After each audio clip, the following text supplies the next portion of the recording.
새벽에 나오신 모든 분들에게 하나님께서 말씀의 능력과 기도 응답 주시기를 소망합니다. 오늘 시편 129편은 계속적으로 보고 있는 성전 순례시 중 10번째 시로서 이스라엘 민족이 과거에 거듭하여 이방인들과 대적들에게 수치와 핍박, 굴욕을 당하였지만 이스라엘 민족은 하나님으로부터 구원을 받았고, 그와 반대로 이스라엘의 원수들이 미래에 수치와 패배를 당할 것을 선포하는 내용을 담고 있습니다. 이러한 본시는 두 부분으로 나눌 수가 있는데, 전반부 1절에서 4절은 이 비유적인 표현을 사용하여 이스라엘의 대적들이 이스라엘의 역사 초기부터 수차례에 걸쳐 핍박과 압제를 당하였으나 하나님께서 이스라엘을 지키시고 그 대적들을 심판하셨음을 회상하고 있습니다. 다음 후반부 5절에서부터 8절은 그렇게 이스라엘을 핍박했던 대적들이 수치를 당하고 장차 파멸하게 될 것임을 선포하고 있습니다. 이러한 내용들을 담고 있는 이 시편 129편이 주는 메시지를 살펴보면 다음과 같습니다. 첫 번째, 하나님을 믿은 이유 성도는 그 믿음으로 인해 고난과 시련을 당할 수밖에 없다라는 것입니다. 이스라엘은 그 나라의 형성 때부터 주변 무수한 나라들로부터 계속적으로 침략을 당했습니다. 왜 하나님께서 택하신 이스라엘은 무수한 나라들로부터 계속적으로 침략을 당했던 것일까요? 그것은 이스라엘이 더욱 하나님만을 의지하게끔 하나님께서 그 침략의 과정 가운데 두셨던 것입니다. 만약 이스라엘이 평안하고 아무런 문제도 없고 아무런 침략도 당하지 않았다면 과연 이스라엘이 하나님만을 온전히 의지하며 또 섬기며 살았을까요? 아마도 그들은 하나님을 의지하기보다 평안한 그 삶에 안주하며 각종 우상들을 숭배하고 또 자신들이 편할 대로 살아갔을 것입니다. 왜냐하면 그것이 바로 인간의 본성이기 때문입니다. 인간은 편안하고 삶이 안정적일 때 반드시 하나님이 아닌 다른 것에 눈이 돌아가기 마련입니다. 아담과 하와를 한번 보십시오. 그들은 에덴 동산에서 아무런 문제 없이 하나님과 동행하며 살아갔습니다. 그러니 하나님의 말씀이 아닌 그 사탄의 유혹에 넘어갔던 것이지요. 그래서 인간에게는, 특히나 하나님의 부르심을 받은 하나님의 백성에게는 하나님을 의지하도록 적절한 고난과 문제, 핍박과 압제가 있는 것입니다. 물론 이러한 고난과 어려움을 사탄은 교묘하게 미혹하여 하나님의 길을 벗어나 죽음의 길을 가도록 방해합니다. 우리는 이러한 사탄의 계략과 하나님의 징계를 잘 분별해야 합니다. 그렇다면 어떻게 그것을 분별할 수 있을까요? 그것은 말씀을 통해 분별할 수 있는데, 여기서 중요한 것은 고난과 어려움을 말씀으로 해석하고 그것이 나의 구원을 이루어가는 통로가 되는가입니다. 즉, 그러한 고난과 어려움을 통해 믿음을 저버리게 되고 하나님을 떠나게 되는 것은 이 사탄의 계략일 것이고, 고난과 어려움을 통해 하나님을 더 알게 되고 하나님을 만나게 되며 나의 구원을 이루어 간다면 그것은 하나님의 징계가 되는 것입니다. 저 또한 나에게 닥친 그 어려움의 시간에 절망하고 낙심하며 하나님을 떠났던 적이 있었습니다. 그런데 하나님께서는 택한 자를 버리지 않으시고 돌아오게 하셨습니다. 그런데 만약 제가 그때 계속 낙심하고 절망의 상태에 빠져 완악한 마음으로 하나님의 그 부르심에 응답하지 않았다면 아마도 저는 파멸의 길로 갔을 것입니다. 그리고 또한 그러한 경험이 없었다면 이후에 하나님을 믿는다고 하였을 때에도 만나는 고난과 어려움의 시간 속에 계속 하나님을 떠나고자 했었을 것입니다. 하지만 이제는 이 말씀을 통해 이제 말씀을 통해 믿음의 길에 있을 때 반드시 이러한 고난과 어려움, 문제가 있다는 것을 알게 되었습니다. 그리고 그 고난과 어려움, 각종 문제를 내 힘으로 해결하는 것이 아닌 하나님께 맡기면 하나님께서 나를 지키시고 내 길을 인도하여 주신다는 것을 깨닫게 되었습니다. 성도 여러분, 시험이 없는 신앙생활은 없으며 고난과 시련이 없는 승리와 구원도 없습니다. 우리는 말씀을 통해 이 사실을 깨닫고 사탄의 유혹, 시험과 그 유혹을 이기며 어떠한 고난과 핍박이 닥쳐온다고 하여도 하나님을 의지하며 더욱 굳건하고 의연하게 우리의 신앙을 지킬 수 있기를 간절히 소망합니다. 믿음과 인내를 가지고 모든 고난과 그 문제들을 하나님께 맡기며 두려워하지 말고 이겨나가는 우리 광양중앙교회 성도님들이 되기를 주님의 이름으로 간절히 축원합니다.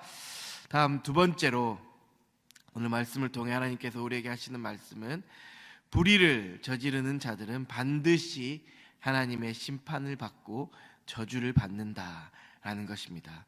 오늘 5절의 말씀을 보면 무릇 시온을 미워하는 자들은 수치를 당하여 물러갈지어다 라고 명령법을 사용하여 말씀하고 있습니다. 이 말의 의미는 하나님께서 택하신 이스라엘을 미워하는 자들, 이 하나님의 백성을 미워하는 자들은 수치를 당하고 큰 낭패를 보게 될 것이라고 말하고 있는 것입니다. 사실 이렇게 말하면 너무나 배타적인 것은 아닌가. 주님께서는 원수조차 사랑하라고 하셨는데 어떻게 원수를 저주할 수 있는가라고 의문을 가질 수도 있습니다. 맞습니다. 우리는 원수도 사랑해야 합니다. 그런데 이것은 하나님의 정의와 공의와 관련된 말씀입니다. 이스라엘을 미워하는 것, 하나님의 백성을 미워하는 것은 하나님을 미워하고 하나님에게 망령된 행동을 하며 하나님의 존재를 부인하는 것입니다.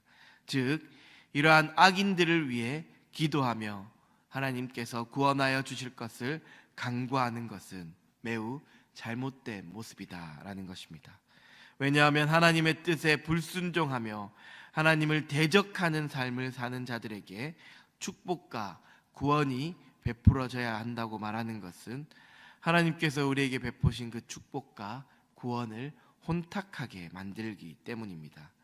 분명히 하나님께서는 악인들을 심판하시고 그들이 저주를 받을 것이다 라고 말씀하셨습니다. 물론 그것을 우리가 결정할 수 있는 것은 아니지요. 하지만 우리는 말씀과 그 하나님의 공의에 근거하여 의인을 향한 축복과 함께 악인을 향한 저주가 바로 하나님의 뜻이라는 것을 알아야만 합니다. 그렇기에 악인들과 함께 멍에를 메어서도 안 되며 이 세상에 존재하는 모든 악한 세력에게 파멸을 선포하고 그들과 대적해야 한다는 것입니다. 때로는 그 악인들을 향해 긍휼한 마음이 있을 수도 있겠지만 그렇다고 악인들과 함께 한다거나 악인들의 그러한 일들을 허용하는 일은 하나님의 정의와 공의에 합당하지 않기에 단호하게 끊어낼 수 있어야 할 것입니다. 악인이 심판과 함께 멸망을 당하고 의인이 축복을 받고 굳건히 서는 것이 하나님의 뜻이며 공의라는 것을 잊지 말고 그 뜻에 합당하게 살아가는 우리 광양중앙교회 성도님들이 되기를 간절히 소망합니다.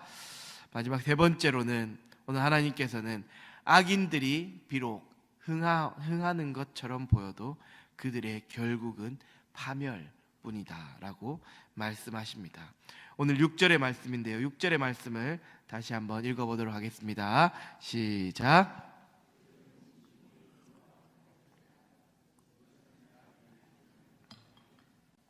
아멘. 여기서 말하는 이 지붕의 풀, 이 지붕의 풀은 밤낮으로 먼지 바람이 강하게 부는 팔레스틴 지역에서 바람에 따라 날려온 흙이 지붕에 쌓이고 거기에 씨앗이 날아들어 풀이 무성하게 자라있는 그러한 모습을 의미합니다. 그런데 그러한 풀은 흙이 얕고 단단한 지붕으로 인해 뿌리를 깊게 내리지 못하여 강한 태양빛에 의해 시들고 말라 타버리게 됩니다. 즉 처음에는 이 왕성한 생명력을 가지고 잘 자라는 것 같아 보이지만 잠깐 자라다가 말라 타버리는 풀과 같이 이스라엘을 대적하는 악인들이 처음에는 강한 것처럼 보이고 흥하는 것처럼 보이지만 그들은 오래 가지 못하고 결국 망하게 될 것임을 말하고 있는 것입니다. 우리 주변에도 하나님을 믿지 않는 자들, 또 악한 일들을 저지르는 자들이 흥하게 되고 잘 되고 성공하는 것을 많이 보게 됩니다. 이에 반해 하나님을 잘 믿는 자들, 의인들은 늘 힘들고 고난과 핍박 가운데 있으며 어려운 문제들을 만나 낙심하고 있는 모습을 또 종종 보게 되지요. 하지만 우리는 그 가운데에서 하나님의 뜻과 계획을 볼 수 있어야 합니다. 하나님을 믿지 않는 자들, 악인들은 성공 가운데 있는 것 같지만 그들의 결말은 지옥이고 파멸입니다. 하나님께서는 반드시 악인들을 심판하시고 멸하신다고 말씀을 통해 우리에게 알려주셨기 때문입니다. 그리고 하나님께서는 하나님을 믿는 자들, 의인들에게 주어지는 그러한 고난과 핍박을 통해 우리를 깨닫게 하시고 연단시켜 하나님을 더 잘 알게 하는 영적 성장을 이루게 하시고 우리를 구원의 길로 인도하십니다. 예수님께서도 그 험한 십자가의 길을 가셔서 모든 고난을 받으시고 십자가에 달려 죽으셨지만 그것으로 우리를 구원하셨고 또 부활하셔서 우리에게 그 생명의 길을 직접 보여주시지 않으셨습니까?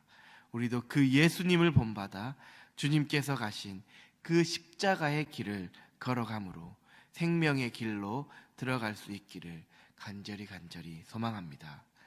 우리는 인간이기 때문에 때로는 악인들이 흥하고 성공하는 것이 부러울 때도 있습니다.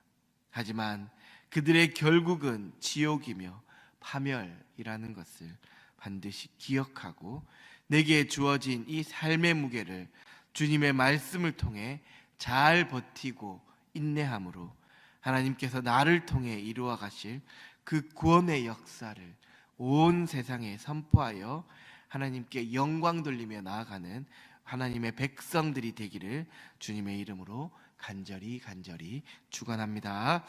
기도하겠습니다. 사랑의 하나님, 오늘 말씀을 통해 믿음의 길을 가는 성도들에게 이 고난과 시련은 피할 수 없는 것이라 하셨습니다. 이 말씀을 잊지 말고 그 고난과 시련을 통해 하나님을 더 잘 알게 하시고 우리를 구원의 길로 인도하여 주옵소서. 불의를 저지르는 자들을 심판하시는 그 하나님의 뜻과 계획을 알게 하시고 말씀을 통해 우리가 악인들의 길을 따르지 않게 하옵소서. 악인들의 성공을 부러워하는 자들이 아닌 나에게 주어진 고난과 핍박을 통해 구원의 역사를 이루어 가시는 그 하나님을 찬양하며 믿음으로 인내하여 하나님께 영광 돌리는 우리 모두가 되게 하옵소서. 오늘도 이 예배의 자리, 이 기도의 자리를 허락하신 주님께 감사드리오며 예수님의 이름으로 기도합니다. 아멘. 하늘에 계신 우리 아버지, 아버지의 이름을 거룩하게 하시며 아버지의 나라가 오게 하시며 아버지의 뜻이 하늘에서와 같이 땅에서도 이루어지게 하소서. 오늘 우리에게 일용할 양식을 주시고 우리가 우리에게 잘못한 사람들을 용서하여 준 것 같이 우리 죄를 용서하여 주시고 우리를 시험에 빠지지 않게 하시고 악에서 구하소서. 나라와 권능과 영광이 영원히 아버지의 것입니다. 아멘. 이 시간 함께 기도하기를 원합니다. 우리에게 주어지는 그 고난과 핍박을 통해 하나님을 더 잘 알게 되는 우리 모두가 되게 해달라고 기도하시고, 또 악인들의 형통을 부러워하는 자가 아닌 그들의 결말이 파멸임을 알게 하고, 또 온전히 주님의 말씀을 따라 의인의 삶을 살아가는 우리 모두가 되게 해달라고 기도하시기 바랍니다. 또한 아픈 성도님들을 위해 기도하며 우리 교회를 위해 또 2025년을 잘 준비할 수 있는 우리 성도님들이 되기 위해, 또 다음 세대들을 위해, 이 나라와 또 온 열방을 위해 이 시간 간절히 주님의 이름을 한번 부르고 기도드리겠습니다. 주여.